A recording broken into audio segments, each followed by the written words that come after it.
Class 12th biology की important question class में आपका स्वागत है। आज हम कक्षा 12 जीव विज्ञान के कुछ महत्वपूर्ण प्रश्नों के बारे में चर्चा करेंगे। हम प्रत्येक चैप्टर के परीक्षा की दृष्टि से जो महत्वपूर्ण क्वेश्चन हैं उन सब के बारे में चर्चा करेंगे।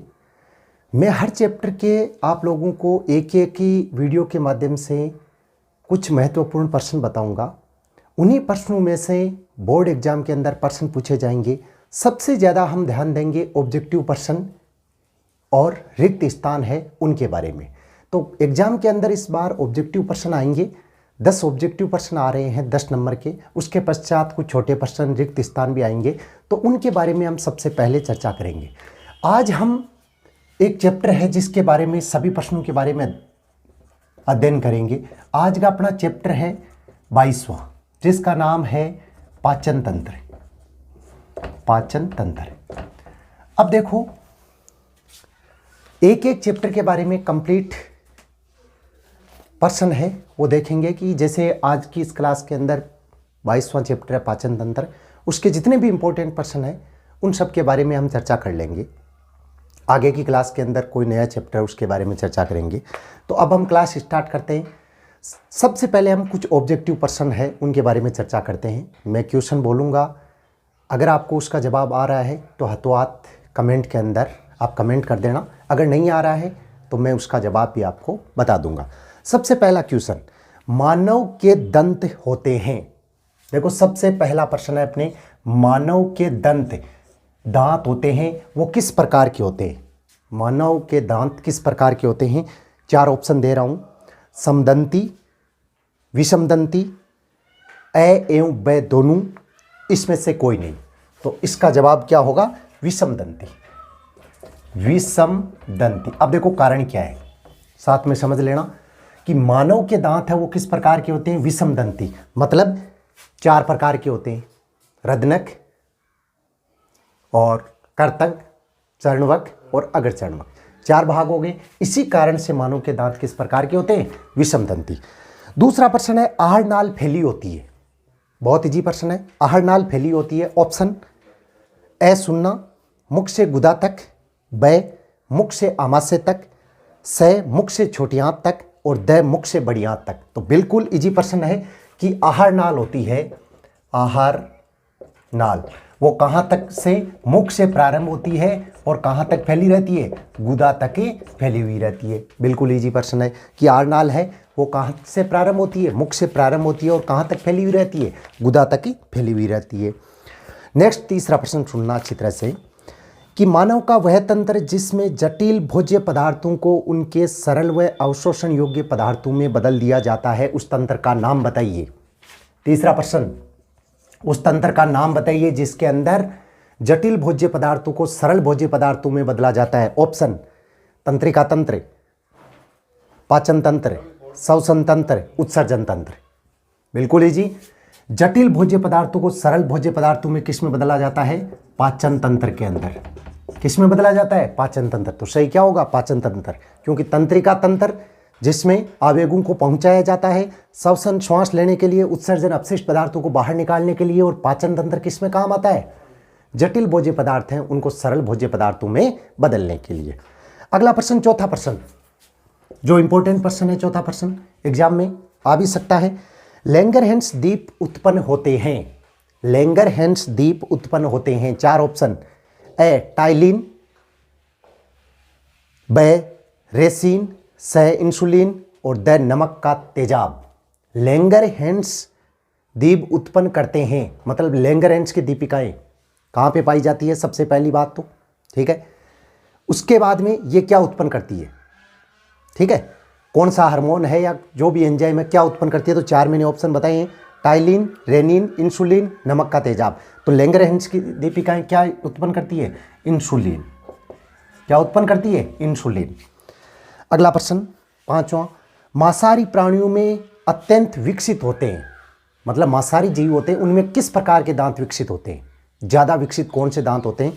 ऑप्शन सुनना, ए कृतंक, ब रदनक, स अग्रचर्णवक और द चर्णवक। तो सही क्या होगा इसके अंदर? 5वां क्वेश्चन, मांसाहारी प्राणियों में अत्यंत विकसित दांत कौन से होते हैं? रदनक होते हैं। क्योंकि चीरने फाड़ने का काम कौन करते हैं? रदनके करते हैं। अगला प्रश्न छठवां, बिलिरुबिन, ये ध्यान से सुनना, छठवां प्रश्न है देखो, बिलिरुबिन, बिलिवर्डिन, बिलिरुबिन बिलिवर्डिन पाए जाते हैं, मतलब बिलिरुबिन बिलिवर्डिन पाए जाते हैं, किसके अंदर पाए जाते हैं? तो ऑप्शन है देखो, रक्त में, पीतरस में, लार रस में, लसिका रस में। ए है रक्त में, ब पीतरस में, स लार में और द लसिका में। तो किसके अंदर पाए जाते हैं? पीतरस के अंदर पाए जाते हैं। किस में पाए जाते हैं ये बिलिरुबिन? किस में पाए जाते हैं? पीतरस के अंदर पाए जाते हैं। अगला प्रश्न सातवां, भोजन का अधिकतम पाचन व अवशोषण कौन से भाग में होता है? मतलब जैसे आहार नाल होती है, उसके विभिन्न भाग होते हैं, ठीक है, तो उन भागों में सबसे ज्यादा पाचन कौन में हिस्से में होता है? तो देखो, ए में है आमाशय, ब छोटी आंत, स बड़ी आंत और द है सिकम। तो सबसे ज्यादा पाचन, ये मैंने क्लास में भी बताया था, ग्रहणी में होता है। ग्रहणी किसका भाग है? छोटी आंत का। तो ऑप्शन क्या सही होगा इसके अंदर? सातवें के अंदर छोटी आंत।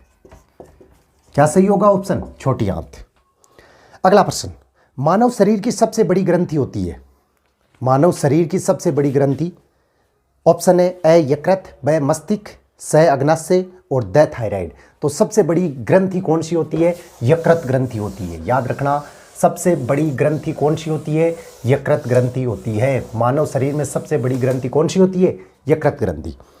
अगला प्रश्न नौवां प्रश्न, मानव में स्टार्च का प्रारंभ, पाचन प्रारंभ कहाँ पे होता है?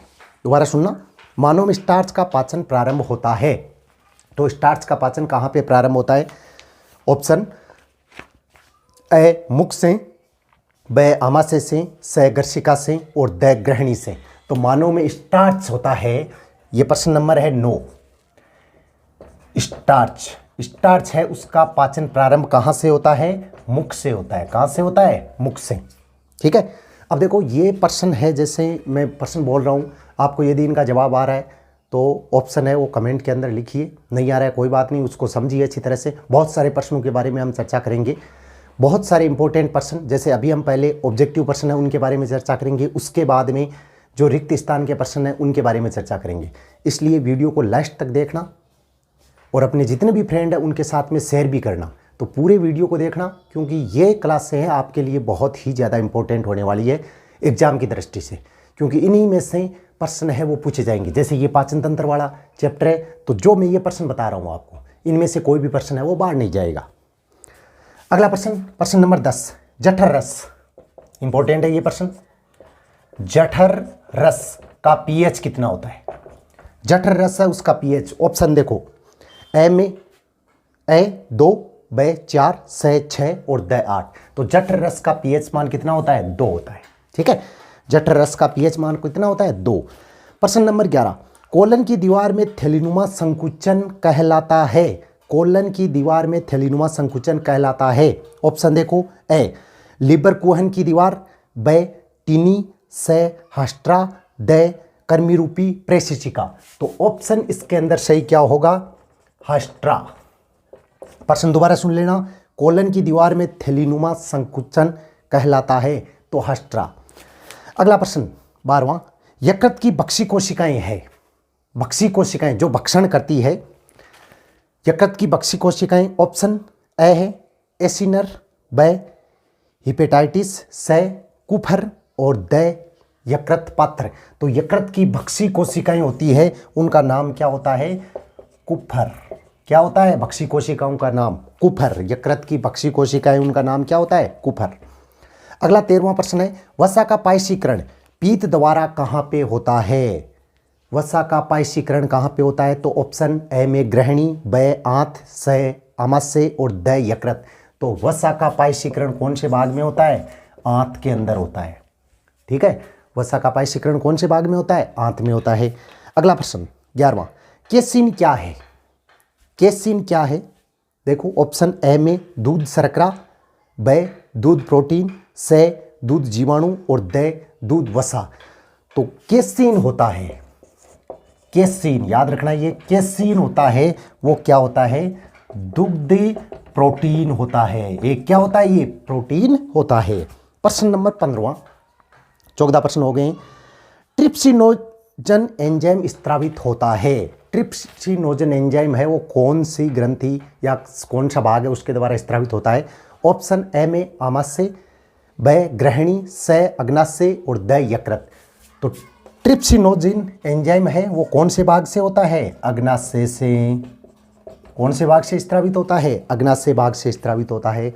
अगला प्रश्न, मंड स्टार्च का पाचन कौन से भाग में होता है?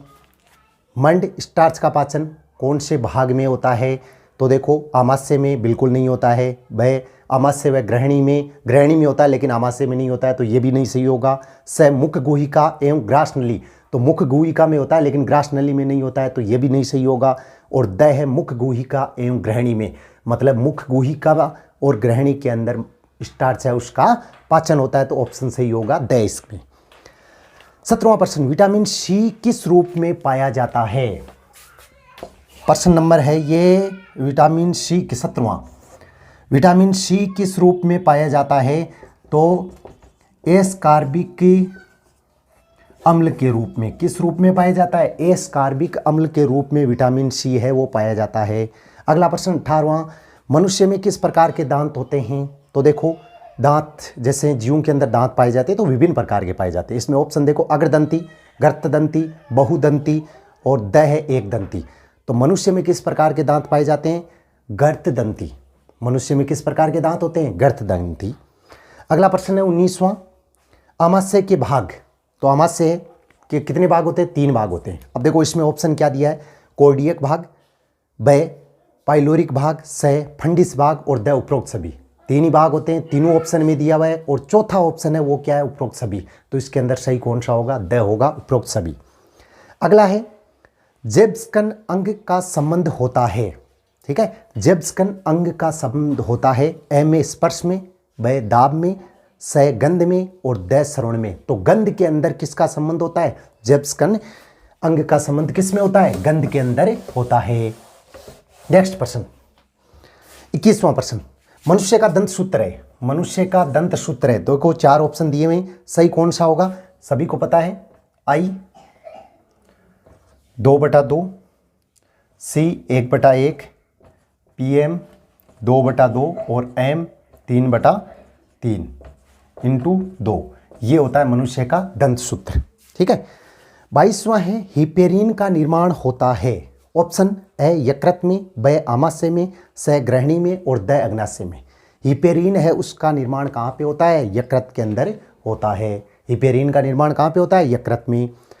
नेक्स्ट प्रश्न, यकृत कितनी पालियों से मिलकर बनता है? ठीक है, यकृत कितनी पालियों से? 1, 2, 3 और 4। देखो मुख्य रूप से 2 ही भाग होते हैं इसके। यकृत होता है उसके जैसे ये संरचना होती है तो ये 2 भाग, लेकिन पालियां हैं वो कितनी बनती है? 4 बनती है इसकी। कितनी बनती है? 4 पालियां बनती है। तो ऑप्शन सही कितना कौन सा होगा? 4। नेक्स्ट, मानव में दूध के दांत कितने होते हैं? पता है, मनुष्य में स्थायी दांत है वो 32 होते हैं। प्रश्न है कि मानव में दूध के दांत कितने होते हैं? तो ऑप्शन में ए में 20, ब में 32, स में 15 और द में 10। तो कौन सा सही होगा? 20। मानव में दूध के दांत कितने होते हैं? 20 होते हैं। अगला प्रश्न, दूध के दांतों में अनुपस्थित होता है, मतलब जैसे मान लो दंत सूत्र हमने लिखा है तो इसमें से दूध के दांत होते हैं, उनके अंदर क्या अनुपस्थित होता है? तो ये PM है, ये अनुपस्थित होता है। ऑप्शन है जिसमें देखो, ए कर्तंग, द रदनक, स अग्रचर्णवक और द क्या होता है? चर्णवक। तो दूध के दांत में क्या अनुपस्थित होता है? अग्रचर्णवक है वो अनुपस्थित होता है। अगला प्रश्न, अहरनाल का कौन सा अंग उदर गुहा में बाईं ओर तनपुट के नीचे पाया जाता है? मतलब अहरनाल का कौन सा भाग होता है जो उदर गुहा में बाईं ओर तनपुट के नीचे होता है? ऑप्शन ए हृदय, ब आंत, स मलाशय और द होता है आमाशय। तो कौन सा भाग पाया जाता है? आमाशय। कौन सा भाग होता है? आमाशय। अगला प्रश्न, स्वस्थ मनुष्य में यकृत का भार। स्वस्थ मनुष्य में यकृत का भार, यकृत का भार स्वस्थ मनुष्य के अंदर कितना होता है? देखो ऑप्शन बता देता हूं पहले, 1.2 से 1.5 kg, 2 से 2.5 kg, 3.2 से 4.5 kg और 5.1 से 5.5 kg। तो सही कौन सा होगा? 1.2 से 1.5 kg। ठीक है, यकृत का भार कितना होता है? 1.2 से 1.5 kg। अगला प्रश्न, बांझपन किस विटामिन की कमी के कारण होता है? बांझपन किस विटामिन की कमी के कारण होता है? तो विटामिन के की कमी के कारण। इसमें देखो ऑप्शन दिए हुए हैं, vitamin A, vitamin B, vitamin D और विटामिन के। तो बांझपन कौन से विटामिन के कारण होता है? विटामिन के कारण। अगला प्रश्न, डेल्टा कोशिकाओं द्वारा स्त्रावित होता है। डेल्टा कोशिकाएं होती है, डेल्टा कोशिकाएं कहां पे पाई जाती है? ये पीयूष ग्रंथि होती है, उसके अंदर पाई जाती है। ऑप्शन है इसमें होमेटोस्टेटिन, ग्रेस्ट्रीन, सीरोटोनिन, उपरोक्त सभी। तो इसमें ऑप्शन क्या होगा? उपरोक्त सभी, क्योंकि ये सब किस में उपस्थित होते हैं? डेल्टा कोशिकाओं में उपस्थित होते हैं। अगला प्रश्न, जल में विलय होने वाले विटामिन का नाम।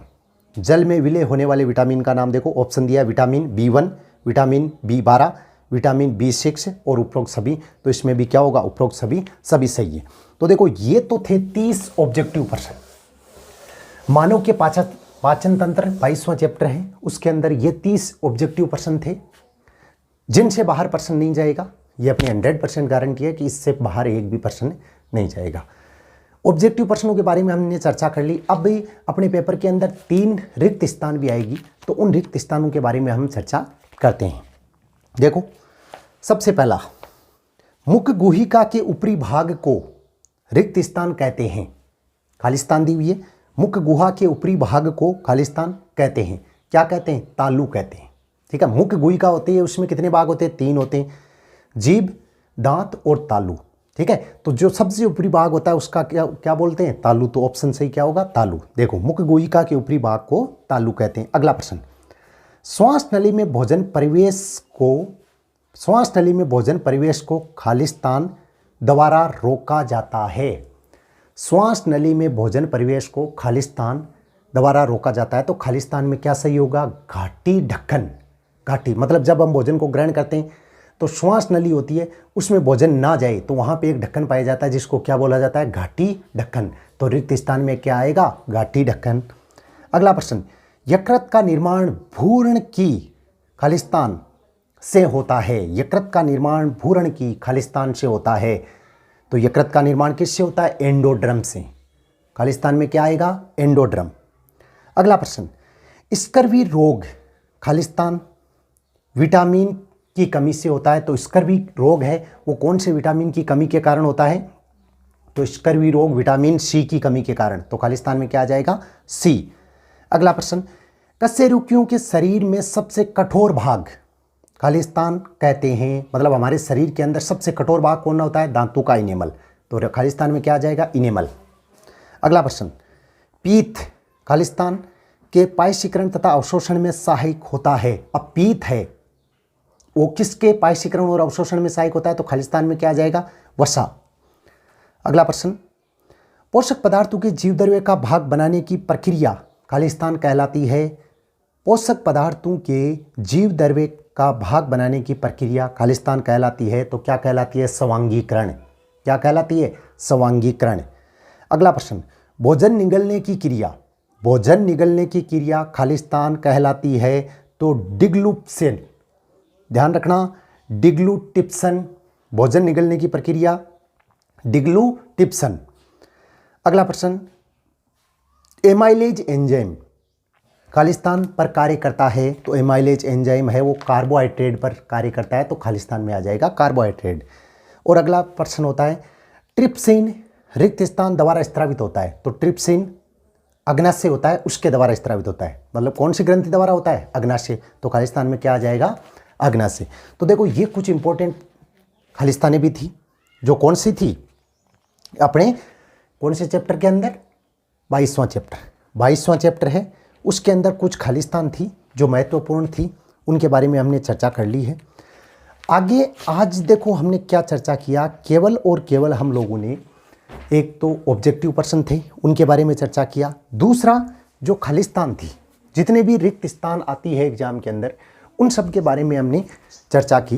तो खालिस्तान और ऑब्जेक्टिव प्रश्न है उनके बारे में चर्चा कर ली। कौन से चैप्टर के अंदर? 22वें चैप्टर के अंदर। तो देखो 22वां चैप्टर है, उसमें अगर ऑब्जेक्टिव प्रश्न या रिक्त स्थान आता है तो इनसे बाहर नहीं जाएगा। इसमें मैंने 30 है वो ऑब्जेक्टिव प्रश्न बताए आपको और 10 है वो रिक्त स्थान बताए।